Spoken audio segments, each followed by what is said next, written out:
Guys, എന്തൊക്കെയാണ് വിശേഷം? എല്ലാവരും സുഖമായിട്ടിരിക്കുന്നു എന്ന് ഞാൻ വിചാരിക്കുന്നു. ഞാൻ നിങ്ങൾക്ക് മുന്നിൽ പുതിയൊരു വീഡിയോ ആയിട്ട് വന്നിരിക്കുകയാണ്. സോ ആക്ച്വലി ഇത് വന്നിട്ട് ജസ്റ്റ് ഒരു കാഷ്വൽ ടോക്ക് വീഡിയോ ആണ്. കാര്യം ഇന്ന് എൻ്റെ സാധാരണ ഒരു യൂഷ്വൽ വർക്കിംഗ് ഡേ ആണ്. പക്ഷെ വർക്ക് ചെയ്തത് മടുത്ത് ഞാൻ കുറച്ചു നേരം ഒന്ന് ചിൽ ചെയ്യാമെന്ന് വിചാരിച്ച് വന്നിരിക്കുകയാണ്. സോ ഞാൻ നിങ്ങളുടെ ലൊക്കേഷൻ കാണിക്കാം. അതായത് ഞാനിപ്പോൾ എവിടെയുള്ളതെന്ന് ഞാൻ നിങ്ങളെ ഒന്ന് ജസ്റ്റ് കാണിക്കാം. നമ്മുടെ ഫ്ലാറ്റ് വരുന്നത്. സോ ആ കാണുന്നതാണ് ലിഫ്റ്റ്.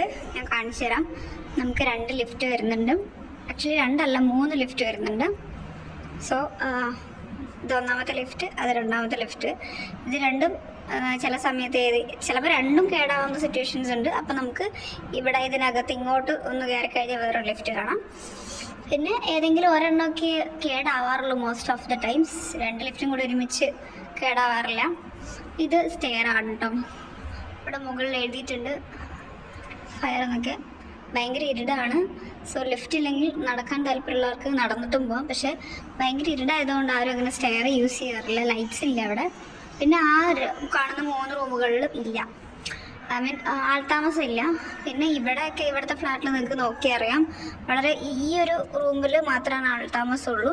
പിന്നെ ഇവിടെ ഉണ്ട്, പിന്നെ അവിടെ, അങ്ങനെ കുറച്ച് റൂമുകളിലാണ് വരുന്നത്. പിന്നെ ഇതുകൊണ്ട് അതാണ് നമ്മുടെ റൂം വരുന്നത്. പിന്നെ ഇപ്പുറത്തെ റൂമുണ്ട്. ആ റൂം ആക്ച്വലി എനിക്കിവിടെ വന്നിട്ട് ആകെ കൂടെ അറിയുന്നൊരു ആളെന്ന് പറയുന്നത് ആ റൂമിലുള്ള ഒരു കുട്ടിയാണ്. ഞാനിവിടെ ഇങ്ങനെ ഈ പാസേജിൽ വന്നിട്ട് ഇവിടെ നിന്ന് ഇപ്പോൾ വീഡിയോ എടുത്ത് സംസാരിക്കുന്നത്. അപ്പോൾ സത്യം പറഞ്ഞാൽ ഈ കോളൊക്കെ ചെയ്ത് മടുത്തു. പിന്നെ ഞാൻ വിചാരിച്ച് ചെറുതായിട്ടോ നിങ്ങളായിട്ടൊന്ന് സംസാരിക്കാമെന്ന് വെച്ചപ്പോൾ അങ്ങനെ വന്നതാണ് കേട്ടോ. അപ്പോൾ ഗൈസ്, എന്തൊക്കെയാണ് നിങ്ങളുടെ വിശേഷം? ഹൗസ് ഗോയിങ് യുവർ എന്താ ശനിയാഴ്ചയല്ലേ? How's going your Saturdays? Actually weekend ആണല്ലോ. മോസ്റ്റ് ഓഫ് ദി സാറ്റർഡേ എല്ലാവരും വർക്കിംഗ് ആയിരിക്കും തോന്നുന്നു. എല്ലാ സാറ്റർഡേയ്സും വർക്കിംഗ് ആണ്. ഗവൺമെൻറ് എംപ്ലോയീസിന് മാത്രമല്ലേ സാറ്റർഡേ ലീവ് ഉള്ളൂ. ഇടണോ എന്ന് തോന്നുന്നു കേട്ടോ. എനിക്ക് തോന്നുന്നു എല്ലാവർക്കും ഇല്ല, ചില ആൾക്കാർക്ക് മാത്രം. ടീച്ചേഴ്സിനൊക്കെ ലീവാണെന്ന് തോന്നുന്നില്ല. ഓക്കെ, പിന്നെ എല്ലാവരും ഭക്ഷണമൊക്കെ കഴിച്ചോ? അവിടെ ഇപ്പം തണുപ്പുള്ള സമയമാണോ നമ്മുടെ നാട്ടിൽ കേരളത്തിൽ? ഇവിടെ മുംബൈയിൽ വലിയ തണുപ്പില്ല, തണുപ്പൊക്കെ ഏകദേശം കുറഞ്ഞു വരുന്നു. ഞാനിപ്പോൾ ഒരു ഷേക്കൊക്കെ ഉണ്ടാക്കി കുടിച്ച്.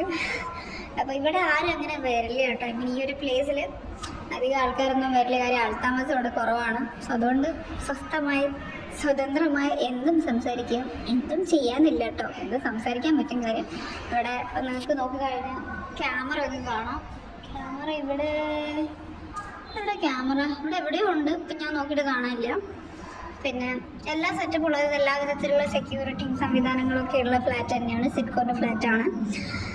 അപ്പോൾ അങ്ങനെ പിന്നെ എന്താണ്, ഞാനിങ്ങനെ വിചാരിക്കുകയാണ് എന്തായാലും ടോട്ടലായിട്ട് വീട്ടിലിങ്ങനെ ഇരിക്കുകയല്ലേ, അപ്പം കഴിയുന്നതും ഇങ്ങനെ കുറച്ച് സംസാരിക്കുന്നതിൻ്റെ എനിക്കിങ്ങനെ സംസാരിക്കാനായിട്ട് ഭയങ്കര ഇഷ്ടമാണ്. അപ്പം ഞാൻ വിചാരിച്ചു ഓക്കെ 1-2 വീഡിയോസ് കാര്യങ്ങളൊക്കെ ഇങ്ങനെ എടുക്കാമെന്ന് കരുതി അങ്ങനെ എടുക്കുന്ന ഒരു വീഡിയോ ആണ്. ഇതിലങ്ങനെ പ്രത്യേകിച്ച് അങ്ങനെ മോട്ടീവൊന്നുമുള്ള വീഡിയോ അല്ല. സോ സത്യം പറഞ്ഞാൽ വർക്ക് പ്രഷർ അടിച്ചിട്ട് ആരുടെങ്കിലും എന്തെങ്കിലുമൊക്കെ ഒന്ന് സംസാരിക്കണം, എങ്ങനെയെങ്കിലും അതൊന്ന് ആ ഒരു വർക്ക് പ്രഷർ നമ്മൾ റിലീഫ് ചെയ്യണമെന്ന് വെച്ചിട്ടാണ് ഞാനിപ്പോൾ ഇങ്ങനെ ഇരുന്ന് നിങ്ങളുടെ അടുത്ത് വിശേഷങ്ങൾ പങ്കുവയ്ക്കുന്നത്. സോ പിന്നെ എന്താണ് ഗൈസ്, നിങ്ങളുടെ വിശേഷങ്ങൾ പറയൂ. കാര്യം ആക്ച്വലി എൻ്റെ വീഡിയോസ് റെഗുലറായിട്ട് വാച്ച് ചെയ്യുന്ന വളരെ കുറഞ്ഞ ആൾക്കാർ മാത്രമല്ല. ബട്ട് ഇപ്പം എന്താ പറയുന്നത്, ന്യൂ വ്യൂവേഴ്സ് എന്നൊക്കെ പറഞ്ഞത്, ന്യൂ വ്യൂവേഴ്സ് ഉണ്ട്.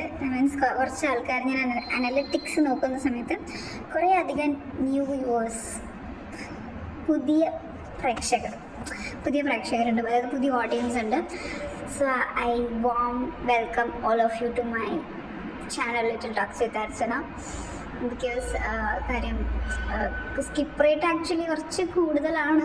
ബട്ട് എന്നാലും കുഴപ്പമില്ല. കാര്യം അവർക്ക് ഇഷ്ടമുള്ള കണ്ടന്റ് എല്ലാവരും വാച്ച് ചെയ്യുള്ളൂ. നമുക്ക് ഒരിക്കലും കമ്പൽ ചെയ്യാൻ പറ്റില്ല. നിങ്ങൾ എൻ്റെ ചാനൽ വന്നത് എന്തായാലും കാണണം. എൻ്റർടൈൻമെൻറ്റ് ആക്കിയാൽ മാത്രമാണല്ലോ അവർ വാച്ച് ചെയ്യുള്ളൂ. എൻ്റെ ഇൻസ്റ്റാഗ്രാം ആണെങ്കിൽ അതിലും ഷോക്കാണ്. ഐ മീൻ വരുന്നുണ്ട്, പക്ഷേ വ്യൂസും കാര്യങ്ങളൊക്കെ വരുന്നുണ്ട്. ബട്ട് ഭയങ്കരമായിട്ട് അങ്ങനെ ഉള്ള വ്യൂസ് ഒന്നുമല്ല. കൺസിസ്റ്റൻ്റ് ആയിട്ട് വീഡിയോസ് മേക്ക് ചെയ്യുന്നത് ഞാൻ ഷോർട്സാണ് ഇപ്പോൾ മേക്ക് ചെയ്യുന്നത്. അതായത് യൂട്യൂബിലാണെങ്കിലും റീൽസിലാണെങ്കിലും ഞാനിപ്പോൾ കണ്ടിന്യൂസ് ആയിട്ട് വീഡിയോസ് മേക്ക് ചെയ്യുന്നുണ്ട്. ഐ മീൻ ഷോർട്സ് വീഡിയോസ് അല്ല കേട്ടോ, ലോങ് വീഡിയോസ് അല്ല, ഷോർട്സ് മേക്ക് ചെയ്യുന്നുണ്ട്. സോ അതിൻ്റെ ഭാഗമായിട്ട് കുറച്ചൊരു ഗ്രോത്ത് വരുന്നുണ്ട്. അങ്ങനെ മേക്ക് ചെയ്യണം തന്നെയാണ് ഞാനും ആഗ്രഹിക്കുന്നത്. ഇപ്പം എനിക്ക് ഈ ഒരു സെയിൽസിൽ വർക്ക് ചെയ്യുന്ന ആൾക്കാർക്ക് അറിയാം, ഒന്നിനും സമയമില്ലാത്ത അവസ്ഥയായിരിക്കും. അതായത് ദിവസവും നമുക്ക് 150 അല്ലെങ്കിൽ ഓരോ കമ്പനി ബേസ്ഡ് ആയിട്ട് targets, weekly targets, monthly target, അങ്ങനെ ഇഷ്ടംപോലെ ടാർജറ്റുകൾ ഉണ്ടാവും. സോ ആ ടാർജറ്റ് മീറ്റ് ചെയ്യുക ഒന്നുകിൽ ഡയൽ കോൾസ് വേണം, അതുപോലെ തന്നെ അല്ലെങ്കിൽ സെയിൽസ് എൻഷുർ ചെയ്യണം. സെയിൽസ് എൻഷുർ കഴിഞ്ഞാൽ പിന്നെ ഇതൊന്നും സീനില്ല. നിങ്ങൾ സെയിൽസ് അടിച്ചോ പിന്നെ ആ ദിവസം നിങ്ങൾക്ക് റെസ്റ്റാണ്. സെയിൽസ് ഇല്ലെങ്കിൽ ഭയങ്കര പ്രഷറായിരിക്കും. നിങ്ങളെ റിവൈസ് ചെയ്യും, നിങ്ങളുടെ വർക്ക് കാര്യങ്ങളൊക്കെ സ്ക്രീൻ ഷെയർ ചെയ്യാൻ പറയും, അങ്ങനത്തെ കുറേ കാര്യങ്ങൾ വരുന്നുണ്ട്. സോ നിങ്ങൾ മേക്ക് ഷുവർ ചെയ്യണം സെയിൽസ്. അത് എൻഷുർ ചെയ്തിട്ടില്ല എങ്കിൽ 150 ഡയൽ കോൾസ്, ഗൂഗിൾ മീറ്റ്, അങ്ങനെ അത് ഇതെന്നൊക്കെ പറഞ്ഞാൽ ഭയങ്കര തൊല്ലയാണ്. സെയിൽസ് ഉള്ള ആൾക്കാരാണെങ്കിൽ ഇത് കോൾ അടിച്ചു, അന്നത്തെ ദിവസമേ കോൾ അടിച്ചു, അങ്ങനെയാണ്. അപ്പോൾ ആക്ച്വലി എനിക്ക് എൻ്റെ തലയിൽ ഭയങ്കര ഡാൻഡ്രഫ് ആയിരുന്നു. നിങ്ങൾ കാണുന്നുണ്ടോയെന്ന് അറിയില്ല, വെള്ളപ്പൊടി പോലെ. ഇപ്പം പക്ഷേ കുറവുണ്ട്. ഞാൻ ഡോക്ടറെ കാണിച്ച് നാട്ടിൽ വന്നപ്പോൾ, ഞാൻ പേരാമ്പ്ര എൻ്റെ വീട്, അപ്പോൾ നാട്ടിൽ വന്നപ്പോൾ ഞാൻ EMS ഹോസ്പിറ്റലിൽ കാണിച്ചപ്പം ഒരു കാഷ്വാലിറ്റിയിലുള്ളൊരു ഡോക്ടറെ കാണിച്ചു. ബിക്കോസ് അന്ന് അതായത് ഡെർമറ്റോളജി ഡോക്ടർ ഇല്ലായിരുന്നു. അപ്പോൾ ഞാൻ കാഷ്വാലിറ്റിയിൽ പോയി കാണിച്ച സമയത്ത് അയാളുടെ ഒരു മരുന്ന് തന്നു, കെറ്റക്കോണസോളിൻ്റെ ഒരു മരുന്ന് തന്നു. അത് ആഴ്ചയിൽ അതെങ്ങനെ യൂസ് ചെയ്യേണ്ടതെന്ന് വെച്ചാൽ ആദ്യത്തെ വീക്ക് 3 times, പിന്നത്തെ 3 ദിവസം 2 പ്രാവശ്യം, പിന്നത്തെ പ്രാവശ്യം 1 time, അങ്ങനെ. അതായത് കണക്കുണ്ട്. ആ കണക്ക് വെച്ച് ഉപയോഗിച്ചാലേ ഡാൻഡ്രഫ് പോവുള്ളൂ. എനിക്ക് തോന്നിയ സമയത്ത് തോന്നുന്ന പോലെയൊക്കെയായിരുന്നു യൂസ് ചെയ്യുന്നത്. സോ അതുകൊണ്ട് വലിയ ഉപകാരം ഉണ്ടായില്ല. ബട്ട് നിങ്ങൾ കറക്റ്റ് കണക്ക് പ്രകാരം യൂസ് ചെയ്യുകയാണെങ്കിൽ നിങ്ങൾക്ക് നല്ല റിസൾട്ട് ഉണ്ടാകും. കാരണം ഞാനിപ്പം കഴിഞ്ഞ ദിവസം ഞാൻ ഷാമ്പു ഇട്ട സമയത്ത് എൻ്റെ കുറേ കുറേ ഷാമ്പു പോയി, കുറേ ഡാൻഡ്രഫ് പോയിട്ടുണ്ടായിരുന്നു. ഓക്കെ, അപ്പോൾ നല്ലതാണ്, എഫക്റ്റീവാണ് സംഭവം. ഞാൻ വേണമെങ്കിൽ അതിൻ്റെ ലിങ്ക് ഷെയർ ചെയ്യാം ആൾക്കാർക്ക്. ഡാൻഡ്രഫിൻ്റെ ഇഷ്യൂസ് ഉള്ള ആൾക്കാർക്ക് ഞാൻ അതിൻ്റെ ലിങ്ക് ഷെയർ ചെയ്തേക്കാം. Actually it's working. നല്ല രീതിയിൽ അത് പ്രോപ്പറായിട്ട് നിങ്ങളത് യൂസ് ചെയ്യുകയാണെങ്കിൽ അത് വർക്കാവും, നല്ലതാണ്. പക്ഷെ ഞാൻ തോന്നിയ സമയം കൊണ്ട് യൂസ് ചെയ്തുകൊണ്ടാണ് എനിക്ക് ഇത്രയൊരു ലാഗ് വന്നത്. സോ ഡാൻഡ്രഫ് വരാനുള്ള മെയിൻ റീസൺ കുടലിലെ ഫംഗസ് ആണെന്ന് തോന്നുന്നു. കുടലിലെ ബാക്ടീരിയകളുടെ പ്രശ്നം കാരണമാണ് നമുക്ക് തലയിൽ ഡാൻഡ്രഫ് വരുന്നതെന്ന് ഡോക്ടേഴ്സൊക്കെ പറഞ്ഞ് ഞാൻ കേട്ടിട്ടുണ്ടായിരുന്നു. എനിക്കതിൻ്റെ സാങ്കേതിക വശങ്ങളൊന്നും അറിയില്ല. അപ്പോൾ അറിയുന്ന ആൾക്കാരത് കമൻറ്റ് ചെയ്യുക. ഈ കുടലിലെ പ്രശ്നം കൊണ്ട് തന്നെയാണോ ഡാൻഡ്രഫ് വരുന്നത് എന്നുള്ളത്. സോ നിങ്ങളുടെ ഡയറ്റിൽ മാക്സിമം പ്രീബയോട്ടിക്സ് ഉൾപ്പെടുത്തുക. ഷുഗർ അധികം കഴിക്കാണ്ടിരിക്കുക. ഷുഗർ ഫംഗസിൻ്റെ ബെസ്റ്റ് ഫുഡ്സാണ്. So sugar, maida, processed foods ഇതെല്ലാം കട്ട് ചെയ്യേണ്ടി വരും. എന്നാൽ മാത്രമേ തലയിലെ ഡാൻഡ്രഫ് കുറയുള്ളൂ. അങ്ങനെ ഇപ്പോൾ എനിക്ക് ആക്ച്വലി കുറച്ച് കുറവുണ്ട്. പിന്നെ ഞാൻ എല്ലാ ദിവസവും തല കഴുകാറില്ല, അതുകൊണ്ടാണോ എന്ന് അറിയില്ല. സ്കാൽപ്പ് ഭയങ്കര ഡ്രൈ ആവാനും പാടില്ല, ഭയങ്കര ഓയിലി ആവാനും പാടില്ല. ആയിക്കഴിഞ്ഞ സീനാണ്. ഓക്കെ, അങ്ങനെയാണ് നമ്മുടെ തലയിലെ കാര്യങ്ങൾ. അപ്പോൾ ഗൈസ് ഞാൻ പോകുകയാണ്. കാര്യം ഇപ്പോൾ ഞാൻ ജസ്റ്റ് ചുമ്മാ ഒരിടത്തൊരു വീഡിയോ ആണ്. ഇറ്റ്സ് ലൈക്ക് നിങ്ങളുടെ അടുത്തൊന്ന് കുറച്ച് നേരം ഒന്ന് സംസാരിക്കാമെന്ന് വെച്ചിട്ട് എടുത്ത വീഡിയോ ആണ്. അങ്ങനെ അകത്ത് കയറിയിരുന്ന വീഡിയോ എടുക്കാത്ത വെച്ചാൽ അകത്ത് ഭയങ്കര മെസ്സിയാണ്. സോ നിങ്ങൾക്ക് കാണുമ്പോൾ തന്നെ ഒരു ഫീൽ ഗുഡ് അടിക്കില്ല. അതുകൊണ്ടാണ് ഞാൻ പുറത്തുനിന്ന് സംസാരിക്കുന്നത്. അധികവും നമ്മൾ വർക്ക് ചെയ്യുന്ന സമയത്ത് സാധാരണ വീട്ടു ജോലികളൊക്കെ എല്ലാം ഭയങ്കര പ്രോപ്പറായിട്ട് ചെയ്യാനായിട്ട് പറ്റിക്കൊള്ളണമെന്നില്ല. ചിലർ ചെയ്യും, ദാറ്റ്സ് ഗ്രേറ്റ്. പക്ഷേ എനിക്ക് പറ്റാറില്ല കേട്ടോ. കാര്യം എനിക്ക് സമയത്തിൻ്റെ ഒരു പ്രശ്നം വരുന്നുണ്ട്. സോ അങ്ങനെയൊക്കെയാണ് എൻ്റെ കാര്യങ്ങൾ.